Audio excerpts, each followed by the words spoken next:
Hi everyone, I'm Anamitra and welcome to the Pre-Seed Show. In this show, we're going to talk to Guillermo Rauch. He's the CEO and co-founder of Vercel. Vercel is a product that is used by millions of users, thousands of customers, and it's the company behind Next.js, a super popular React framework that many web developers used. Guillermo has been particularly successful in building the company to what it is today. Founded in 2015, he's raised over $300 million and was most recently valued at about $2.5 billion. That's quite amazing. The question is, how did he do it? How did he get there from scratch? Well, without further ado, let's get into it. Hey, Guillermo, welcome. One of the things that I keep hearing about Vercel and keep hearing specifically about you when I talk to amazing founders is that they all know you. Somehow, they all know you. They've heard of you. You've either advised them, you've met them over a weekend, you've invested in them very often, or they're users of Vercel, and then they've spoken with you at a developer conference. So, what do you think the reason is behind that? How are you getting in front of so many founders? How are so many founders getting in front of you? What's driving that? I'm really curious. Yeah, well, thanks for having me, and great questions to start off. I think at the very basic level, I just always love to build and learn from people that are building. Even someone that is just getting started with their journey, there's something to learn from what they're doing. Maybe they might be using Vercel, and I can get their feedback. There's this insight that Patrick from Stripe shared recently that I loved, which is, why does it make so much sense to focus on selling to startups? And there's many reasons for that, but for example, just like I mentioned, you might love innovation and you want to be at the frontier of it. But something that I particularly love about startups is they really push you. They push your product to its limits. You have no patience. They're quick to switch if something doesn't go great. And so even though the platform itself over longer periods of time will make most of its revenue from large enterprises, and this is the kind of like the common journey of most enterprise software businesses, the ideal customer to actually kick the tires on your product is the startup, is the entrepreneur. So selfishly, I love making the product better for Vercel, and so I take in every opportunity that I can to hear folks that are using it or are in the early innings of building something. And so much of what we want to do is enable folks to go from idea to app. So whatever idea you have, I want to know if Vercel is a good fit for you. And like I said, I just love the game too, right? For the love of the game. And I love being in the arena and learning new things from founders and hearing about their enthusiasm and how they're thinking about building software when there's no, I guess, baggage, if that makes sense. Like every generation of software finds new fat to trim and ways to speed up and accelerate. So yeah, for many of those reasons, I find myself spending a lot of time with founders. Yeah, it's being around really optimistic people, trying to change a bunch of industry, a bunch of different things. So it requires also on your part a lot of energy, a lot of curiosity, willingness to learn about new things and hear about different ideas. What is the source for that? Have you always been like that? Have you always been curious-minded? Have you always been trying to sort of assess people, assess ideas, getting in front of more and more people?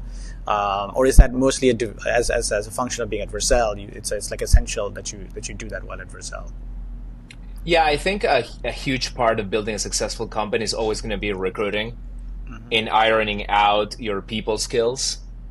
So if you think about it, when you make an angel investment or a pre-seed investment, it's so much about the people. It's so much like a job interview almost, right? Like you're trying to assess, is this someone that I would love to spend time working with? Is this someone that's going to inspire, push me, that I can learn from? So I have a couple like mental frameworks for this. Like one is I'm a very busy person and I have way too many ideas to pursue. So there's two things I could do. One is just like write them down and then like wait until someone does it, or wait until someone comes with a similar enough idea and we can totally mind meld. And that gives me a ton of energy because I can start sharing insights and things. Right. Think of it as like a multi-threaded processor. And my main thread is Vercel. Right. And I have all these other like lower priority threads where like when the computer is idling, maybe I delegate some work to the other thread.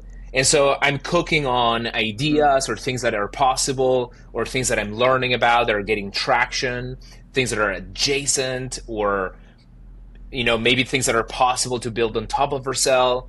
So if I had infinite time, many of the things that entrepreneurs that come to pitch me and I invest are doing, I would be pursuing myself.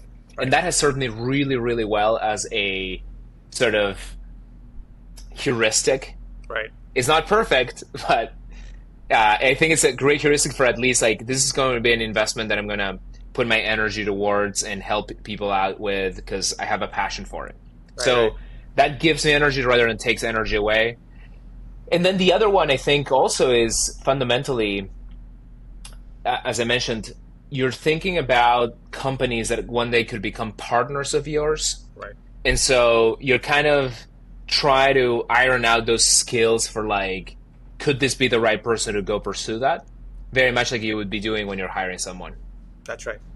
And it sounds like you're an idea factory.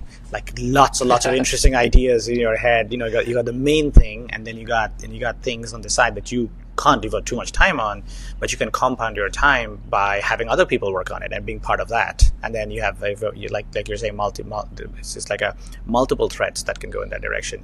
As you look at founders now, you've seen many, you've gone through it many times yourself. What stands out amongst exceptional founders at this super early stage when they're still baking their ideas, they're still getting feedback from you? What stands out about the ones that actually ultimately make it? Yeah, something that seems very clear to me that gets as close as possible to like a perfect heuristic for success, but I'll tell you what the gotcha is how fast is the founding team iterating and moving in the early days. If I look back on my most successful investments, it's insane how fast, like every investor update was so meaningful and juicy, and I was getting all this information about the external world.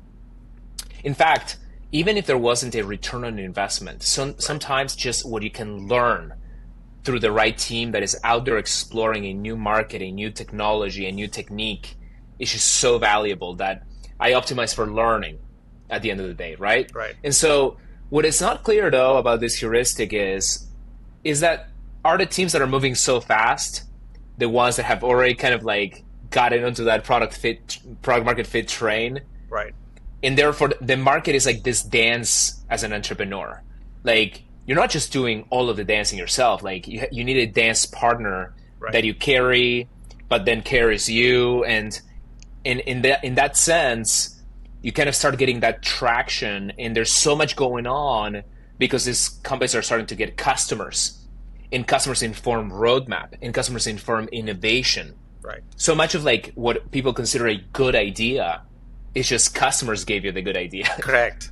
So I'll give you an example. One of our most successful technologies, ISR, is this technology that sort of blends the benefits of a static website and static generation and the benefits of dynamic rendering at scale for the largest websites and web applications on the planet. In that idea, I actually give credit to HashiCorp for. They were a customer of Vercel.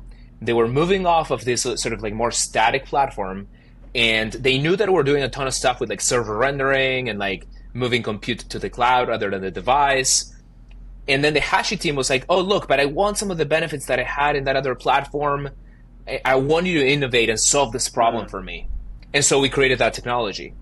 But probably in the annals of Vercel and the web industry and whatever, like it would be easy to mistake that as like, oh yeah, the founding team at Vercel were totally cracked and whatever. Right. Instead, what really happened is market provides the best insights, information, the most demanding customers are the ones you want to partner with, and goes back to why I partner with startups, right? And so, yeah, going back to like those early signals, I think teams that are moving really, really fast in the early days I think another heuristic would be transparency. So teams that really come to you with like good problems and good facts come to mind. But yeah, there's a ton, and like the thing that I always share about startups is that I've just been in the game enough that like there's all kinds of outliers that break all the rules and still Right. succeed. So don't get too attached to the rules. That's right. That's the gotcha, right? Yeah. This HashiCorp example is really cool. Is that something systematic inside of Vercel where teams, senior and junior, are talking to the customer, trying to elicit that kind of nugget that can inform the roadmap? Like how do you sort of inculcate that beyond you having it and you starting it, but how do other people get empowered to do that? Yeah, I think number one is cultural. So if you build a culture where customer is king and customer is never wrong, I actually frequently you'll find myself repeating if you were in our Vercel Slack. I joke that I've never met a customer who's wrong. I just have not. Like maybe they're wrong in maybe they tried a solution for you, Right, right, or maybe they troll you. But there's always some kernel of truth in what basically every customer that I've talked to has shared with us. Even if it's not the right channel presentation, like even if it's not the most optimal message, right. whatever. And so it starts with that culture. And I do think also customer prioritization is quite important, right? Right. So when companies like this that we knew would be the most demanding ones, or had a lot on the line, had a lot to lose when partnering with us, when they bring you an insight, obviously it holds a lot of weight, it holds a lot of value. So Right. again, we had the cultural engine to respond very quickly to that insight. Whereas I think, and even myself many years ago, like I could have been like, I don't know, maybe this customer just doesn't get it. They're not Right. a good customer. They're wrong, whatever. As opposed Right. to dig in deep, and which is actually one of our values, dig in deep and getting to that fundamental problem that they were trying to solve. Right. It's very sort of it's a defensive mechanism to essentially say when a customer doesn't like something or is complaining in the wrong way, that Oh yeah, they have a hidden motivation, that they are basically bad. one Uh, million percent, right. one million percent. You're always trying to protect your ego. Like your Right. startup is your baby, right? And Right. which comes with a lot of bonuses. Like it has a lot of pluses that you, as a founder, become very inextricably linked in your identity to your product, your creation. And I think actually, now that you're prompting this, I do think we early on created a culture of disattachment with the product. It's Right. actually kind of strange. Obviously, we're obsessed with the product. And at the same time, we tried really hard to be our harshest critics. Hmm. And some of the things we say about the product sound like, I don't know, like it's just like, oh, you're tearing it apart. Hmm. It's like Shark Tank, but for Right. products. You know what I mean? And I think ultimately that's the right stance to have. Like, don't get high on your own supply. Don't drink your own Kool-Aid when it comes to product. And the customer who's actually worried about something else. If you're a vendor, if you're a technology provider, you're just helping their business be better. You're not their core thing. You're just somebody else, right? And so customers have the least patience and the least ego attachment to your product. And so their perception of reality is much more accurate than my own team's perception of reality. That's the golden rule. That's right. That's right. They're not overthinking this. They have Right. nothing to protect. They're just giving you feedback as a gift, but being able to accept it. How do you detect sort of valid feedback, important feedback versus something that can have a platform-wide sort of impact, or like Yeah. this HashiCorp feedback? How did that stand out relative to all Yeah. the other things that customers might tell you? Great question. One of the things that every SaaS company, every infrastructure company should be thinking about is you're trying really hard to build just one software product, right? when you go down the path of customizing software on a per customer basis, again, there's no hard rules in this game, but generally speaking, you want the economies of scale of running, updating, patching, and evolving one piece of software that multiple people buy. Mm-hmm. And so when Hashi had that problem, and then I have another story about TripAdvisor, which led to another innovation. When Hashi had that problem, my nose immediately told me, whoa, if we solve this for them, Right. this very same thing we're building for them, everybody in the world will benefit from. And it turned out to be true. The same thing would happen with TripAdvisor, where they loved, this is actually so funny because it's like a chain of innovations. They had ISR, and they were telling us that's super cool that, so they were using it for, we run cruisecritic.com, and you can go and check out your cruises and whatnot. And they were like, awesome, you've now nailed the speed of, we have lots and lots and lots of cruise ships that you can buy and packages and inventory and whatnot. And our team can push content and update those over time, and stock changes over time. Vercel is updating those pages. But what about when I want to run an experiment? I want to run 2 versions of a certain product page, and I want to determine that perhaps on a per country basis. So we need to run compute close to the visitor, as well as compute close to the content database. Oh, interesting. And so that's where sort of our investments into edge compute began. And that conversation with TripAdvisor led directly to the creation of edge middleware. I see. Which now, because what I was really captivated by when they came to with that requirement to us was every customer in the world seems to have a slightly different preference on how they want to customize the workload. So some people were saying, I can't do business in a certain country due to OFAC regulations. So please, at the edge, let me do some configuration over here so that instead of rendering my current website, I can say, sorry, we can't operate in your country. Maybe another customer, like luxury brands that we host, were saying, China is a huge emerging market for us. Help us deal with that, which is a completely different sort of like inventory product approach. And so I kept hearing all these requirements. I was like, if I implement every single one of those requirements as a configuration flag, I'm going to die a death by 1,000 cuts. Right. I'm going to have 1,000 PMs, each responsible for like a little product or flag or feature or configuration. Instead, we gave the customer the power of code so they can run any compute that they want and customize their platform to their liking. And interestingly enough, this is a lesson that pattern matched to one of my very first angel investments, which was Auth0. They had found a similar problem. Customers were coming to them with all kinds of endless customization needs for authorization rules. And they could have created a rule engine with a very complex UI and lots of checkboxes and whatever. And I remember the CEO telling me, our competitor tried that. Instead, Auth0 gave people the power to like put any code in there. Right. So goes back to like why it's so interesting to like talk to a lot of people. Maybe some idea sounds irrelevant to your business at the time, but then it finds an application. So patterns like that are really useful to learn. And it came really handy for us because with Edge middleware, we're able to sort of evolve the business to the next level and bring in a lot more workloads and enterprise complexity that prior to that we couldn't really handle.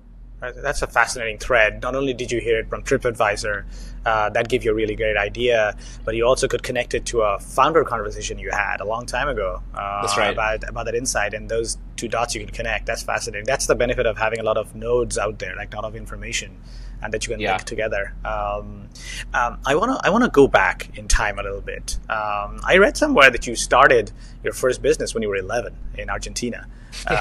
Is that really true? And you came to the States when you were still a teenager? I sometimes send back. It might have actually been even earlier. The very first thing that I did on the internet that made me money was I would make websites that drove traffic in things that I was interested in, like no joke, like Dragon Ball Z. And I would put banners to Mercado Libre, which today trades in NASDAQ and is like the eBay and Amazon of Latin America. And when they were getting started and they themselves were a startup, they launched a referral program. And so I was part of that referral program, and I knew how to create websites, and I knew how to drive traffic to the websites. And then people would click on that banner, sign up for Mercado Libre, and they would pay, I think it was 5 pesos per sign up. And so with that program working, I actually made everything is so blurry at this point, but I made a good amount of money, like hundreds of pesos. Wow. Enough that my mom was shocked, enough that even building up to that figure, my brother and I, my mom, would all comment on this, like it was like the big topic in the household, and we all believed it was fake. Like it couldn't be true. Right. And I think the whole thing was bizarre, right? Like the internet is so early in Argentina at this point, kids that make websites, plus referral programs of this, again, rising star of the internet, but nobody used it at the time. It was so new. So yeah, that was the very, very, very earliest that I remember. Was it an instinct to learn to code? Was that what drove it, or was it like I'm curious about this new thing, let me learn more, and then as it happened, that turned into business? Or were you always interested in let's make some extra money, let's figure out new ways in which I can sort of generate some money, and what do I have to do to do that? Yeah, so at that point, I think it was mostly the novelty. And I was so early and truly so young that I don't think I could even rationalize that well what was going on. But the very next instance of it was I was spending a lot of time teaching people online about Linux, about system administration, about programming, and about, like, I just had a passion for sharing and disseminating knowledge. And someone on an internet forum commented and said, like, you realize you could make money of all that knowledge that you have, that you're just writing tutorials all day long. And I was still like, of course, living with my parents. At this point, I was like 12, 13, 14 years old when I began my freelancing career. And I think, it's interesting that we're talking about feedback in the market and product market fit. What I really loved about the first forays I had into like freelancing as a kid was that I wouldn't just get the money for the job that I would do, I would get a rating. So this website Script Lance, I had my like stars, like 5 stars reviews page. Right. And I just loved getting good feedback of like, I did a great job. And I think that in many ways was just as impactful to me as like the money that I was making, that was helping my family, and I was buying stuff for myself and whatever. So the markets provide this awesome feedback loop of like, oh, I don't like that. Yes, I like that. Oh, I'm churning. Your product is no good. Oh, you did an excellent job. I'm expanding. I'm coming back. And so it completed my journey in many ways. I think I was missing that other element of like confronting the real world. And funny enough, during Q&A with the whole company today, I was sharing this insight that I think as engineers become more savvy with the help of AI, they become more complete in their skill set. For many engineers, the next frontier is becoming full stack, not just product engineers. And again, platforms like Vercel are helping you not have to provision so much of this infrastructure and whatever, so you can just like create entire products that could reach billions of people with just product engineering skill sets, right? But what about the business skill sets? Right. I believe that if you're engineering in a vacuum and you're not thinking about the business, then you're also not going to create the best product. So part of this full stack product engineering vision of the future is an engineer that is thinking a lot about growth metrics, that is thinking about comms, that is thinking about promoting the product. Even if you don't do that, right? You have to understand it's not something that you just simply delegate. Oh, that's the marketing team's problem. That's the sales team's problem. Because otherwise, you're not getting the right inputs into the thing that you're creating. So I think the product engineers of the future are full stack marketing, sales, comms, as well as product design and engineering. That's great. So basically, that's like a really cool like company idea. So the idea is basically Yeah. as engineers get more, lots of their sort of coding holes get filled with AI, and AI helps them Yes, code complete more. Then the additional skills that they didn't have time for in the past, that's right. they can take more of That's that right. on marketing, growth, business, 100%. all of that stuff. 100%. In Um, fact, the typical meme of the sysadmin that's overwhelmed, that hasn't slept, that's like, right, working at the data center, like plugging in cables and like it's a stressful job and whatnot. That's not true in our world. right, Like we have created a platform that solves those problems. So to your point, you can elevate yourself and think about the other problems that you that's didn't right. have time for. I like that framing a lot. That's right. That's a great idea. So hopefully, founders who are listening to this will be cooking up some stuff and then hitching you up with some intros and Yeah. maybe some money.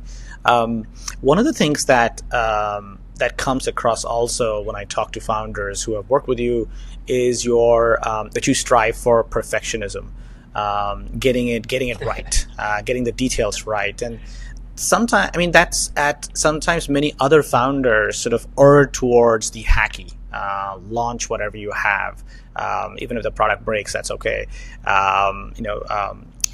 Break things, as it was popularized. It's at a contrast to your philosophy, sounds like, which is get it right, get it perfect as you can, the details. Can you explain that sort of mindset a little bit more? Yeah. I think the quest for perfection and polish and quality is a great one, knowing full well that you're never going to be able to attain it, right? So the North Star is I want to create the best product possible that I can imagine. And the reason that I think it's such a great fitness function, especially in the world of startups, is twofold. Number one, we are in the business of setting our bar extremely high and aiming for the stars, right? That's what venture-backed businesses are about. But second, and perhaps even more important, is you cannot perfect or reach a high level of quality for anything when you're distracted in doing 20 different things Right. and your product has 200 different features. You can create room for quality and perfection when you simplify. Right. So a concrete example that deals with perfection in my mind, and it doesn't have to deal with aesthetics or speed even necessarily, which are important elements of the product construction process and what I think about when I think about quality, is funnels. Sometimes I come to your product and you overwhelm me so much with information that it's very hard for me to tell, even as a savvy, technology addicted, terminally online ex-user. I struggle with, like, what do you want me to do? You just gave me all this crap. What do you want me to do? And so the perfection at that point goes toward deleting stuff. I'm not asking you to do 2,000 different things. I'm asking you to do one thing really, really well. And every screen and every word that you put out into the world has that opportunity to come across with that kind of effectiveness, to be simple, effective, converting if it's a product funnel, and deliver to the customer what they want. Like, so much of the product feedback that I see people give is, if you really, really, really pay attention to it, Mm-hmm. is I've arrived to your website and I still do not know what you do Right. or what you want me to do. And that even goes when companies launch new things and they put out blog posts. Are you really narrowing in on the call to action? Are you succinct? Something I work with my folks that are on the writing side a lot is this marketing speak or is this concrete, candid, real conversational Right. language that really comes across effectively? So those are the elements of, you Right. could call it perfection, but it's all about just being effective. Right. Right. Does it mean that when you're doing a product review or marketing review, folks who pitch you have to go back and kind of rework it, or are they prepared now to rework it on their own and then like edit it down and then come back to you? Yeah, and I always, a skill that I've learned is I do try to frame and contextualize my feedback and say, like, look, this thing I feel pretty strongly about. Like, I couldn't even use the product. And I've honed my skill of like really putting myself on the shoes of someone that knows nothing about your business, nothing about the product, right? And sometimes I do think, look, this is more so an opportunity to delight a user, and maybe this is less important or not really a blocker. For example, we launched the marketplace yesterday, and most of my feedback actually was about correcting words, which I always, to make it funny, I always say, like, look, take this with a grain of salt. I'm an Argentinian English speaker, but I really do sweat words a lot, and you'd be surprised actually if you really, really, really pay attention. You'll realize that half of the things that come out of people's mouths are just wrong. Right. Like, people pick a lot of overcomplicated words. That's a way of being wrong, in my opinion. People miscapitalize even their own products sometimes.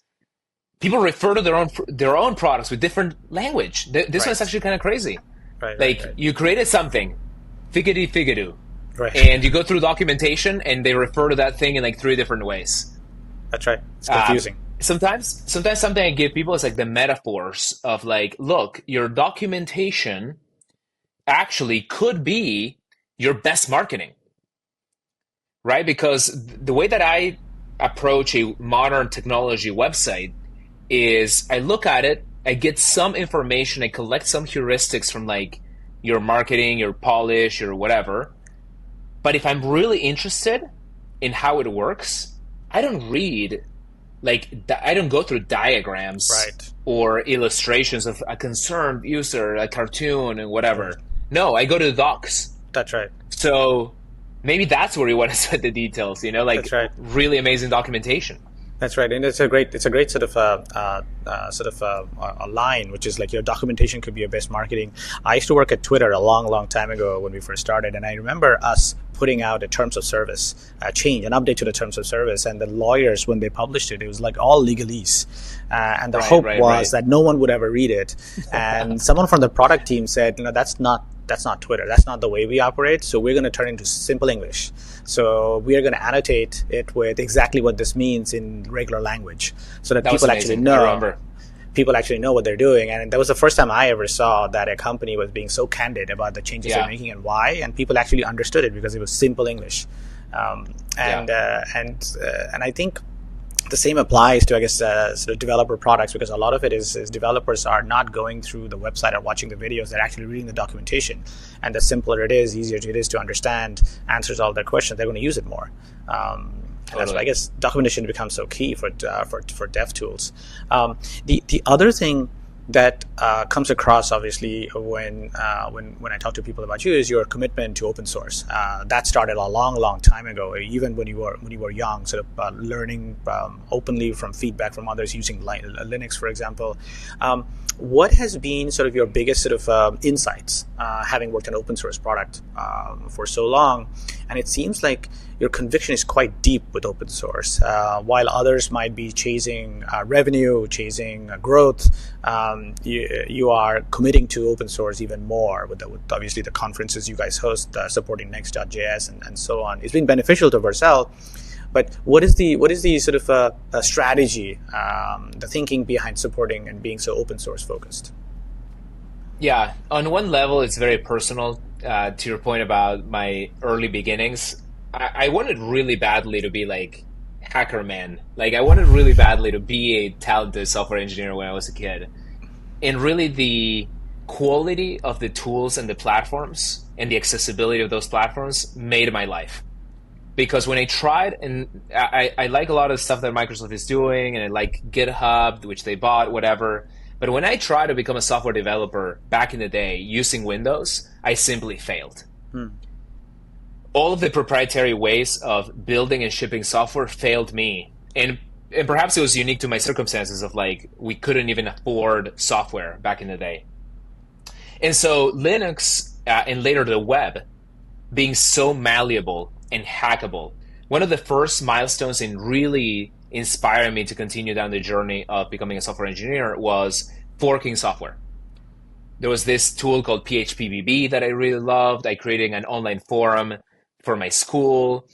There were all these like Perl scripts that you can copy and paste like CGI bin to like contact forms and things like that. So open source really is the path to learning and shipping. I'm a strong believer. AI is confirmation of that, right? Like AIs are so knowledgeable about open source software. There's no other game in town. Right. For people that are starting new things, I think open source really is the ultimate product market fit test. If you're giving it away and they're not coming, like what more evidence do you need that perhaps your idea is not as good? You know what I mean? Right. So I love it as a product. I love creating products. In fact, going back to what I liked to do when I was a kid, I've always liked to ship and put something in front of people's eyes that delights them, that is useful, etc. To me, the code always came second. In fact, I had so much volatility of programming languages in the beginning of my career. I tried it all. C, short stint with Visual Basic while I was still on Windows. Delphi, Right. Pascal, like things that people have probably not really even going heard back of anymore. Yeah, and then PHP, Perl. So it wasn't really about the language; it was about the distribution. The web is awesome for distributing software. The hyperlink as something that instantaneously evokes a reaction when you send it is still to me the most mind-blowing thing in the world. In fact, a reason that I love Twitter is Twitter brought hyperlinks to thoughts. Everything on a long enough timeline, everything will be hyperlinked. Vercel made the contribution of every iteration of your app deserves a hyperlink. Every working app needs a hyperlink. Every Git branch needs a hyperlink of that app running in the cloud. And so the web also has this property, and the web cannot work, in my opinion, without open source tools. It's almost like a contradiction that the world's most open platform is not a walled garden. It doesn't impose restrictions of payment and how you commercialize. It doesn't impose a review process that takes multiple days or weeks to get a version out. Right. To me, the web is fundamentally built on open. And if we want to make a dent and improve the web and bring it forward, the tools have to be open source. That's right. And that's what makes it sort of accessible to so many people. Gave you your start. Will give many, many other people their start. And to be able to sort of contribute to this open community and where others can learn from each other. That's what kind of makes the, like all software, interesting and exciting. Yeah. And talking about AI, obviously AI models can learn from open source, and very often these models are getting better as a result of learning from code, and not necessarily better at coding, but all aspects of all kinds of text. What's your perspective on AI in general? And then obviously I want to come to sort of Vercel. Well, how do you see it applying to Vercel? Yeah, one of my colleagues yesterday had an amazing result from V0, which is our assistant for web application development. It can generate UIs from prompts. And he had such a good result from V0, created a UI for him, that he said, oh my God, code is deprecated. And I think AI can evoke such a reaction because it's truly making code the implementation detail. It's like intent-based computing. Right. You're coming to the AI with like, I have this problem. In the language of explaining your problems, going back to how HashiCorp and TripAdvisor helped us innovate, the language of explaining what you want to accomplish or what you want reality to be is fundamentally English. It could also be annotations, diagrams, things that you can express, but fundamentally we're all still expressing ourselves through English, like all your product specs, RFCs. For example, our CTO joined us after 11 years at Google. And one of the things that he brought to the company, luckily he didn't bring all the heavyweight process of Google, but he did bring in the design document idea.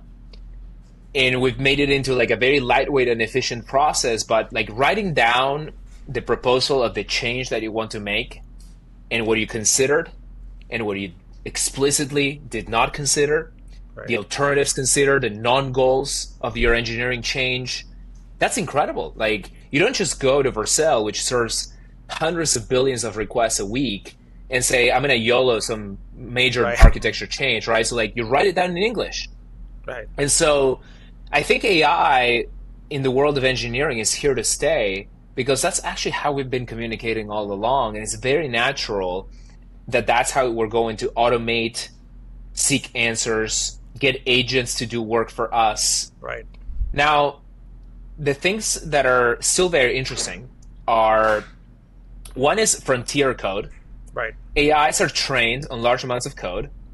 What's at the frontier is what's going to bring a lot of alpha, I guess, to your career. So it might be that you have a creative idea on combinations of technologies or something that you want to solve for an end user. It could really be that you're writing code for which there's just no training data, and you're truly operating at such an innovative level that like AI is not really meaningfully contributing other than like auto-completing trivial things. Right. But I do think that for the vast majority of software engineers, and more importantly, the ones that are becoming software engineers now, AI is absolutely revolutionary. I would even go as far as saying that even if the current line of innovation doesn't lead to AGI, what AI is doing in software development is just as good. It's just as revolutionary. The fact that we could go from millions of developers to billions of developers is absolutely astonishing. Like, what would the world look like when software becomes so abundant as opposed to scarce resource? How do engineers at Vercel use AI products today? Are they using it to like leverage their time?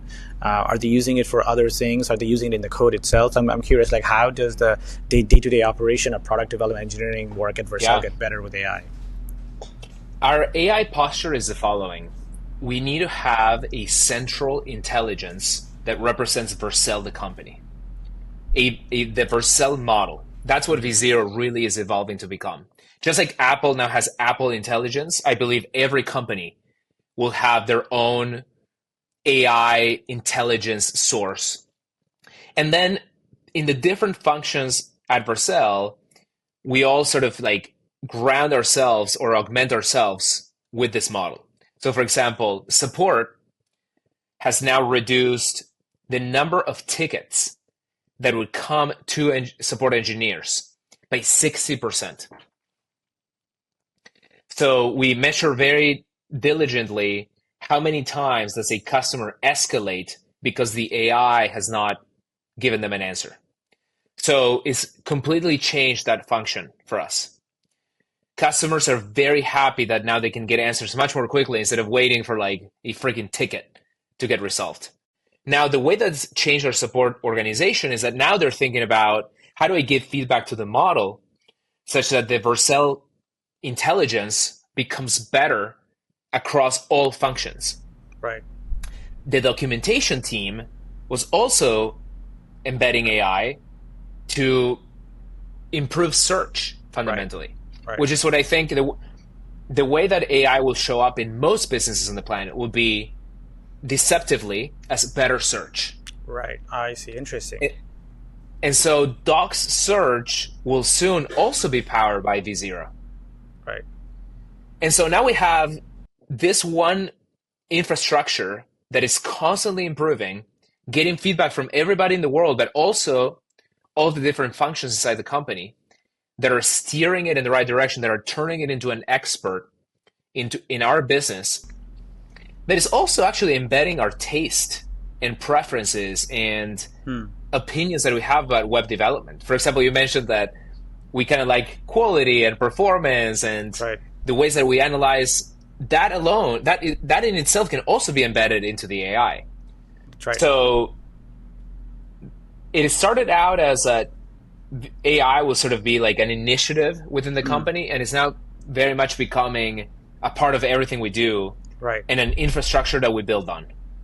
Makes sense. It's like it's broad based. It's just proliferated across the board.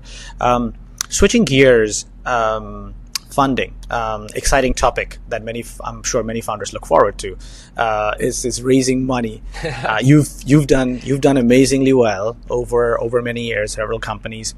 I guess as it relates to when you were first starting, what were your sort of big sort of insights around fundraising, around working with investors, around pitching your idea? What made it? What did you realize? If you were to give yourself advice with the benefit of hindsight, what would it be to someone starting out? Yeah. So you mentioned that founders look forward to, and I think you're right. A lot of them do, and I would push back and say it's almost like code. Right, like I from time to time, I see a banger PR come through at Vercel that deletes a lot of code, and I tweet it out because I'm like, "Good job, like fucking awesome." Minus 27,000 lines plus 40. Right. And I look at code very much like a means to an end. In fact, some might say code is a liability. The more of it you have, or like a puppy that looks cute on day one and then it's a freaking like monster by day 1,000, right? and funding is very much the same. Funding is a means to an end. And I think the very important thing, my important advice here is, and this is generally speaking about startup building, is don't confuse the size of the product surface with the size of your ambition. So your ambition should be enormous.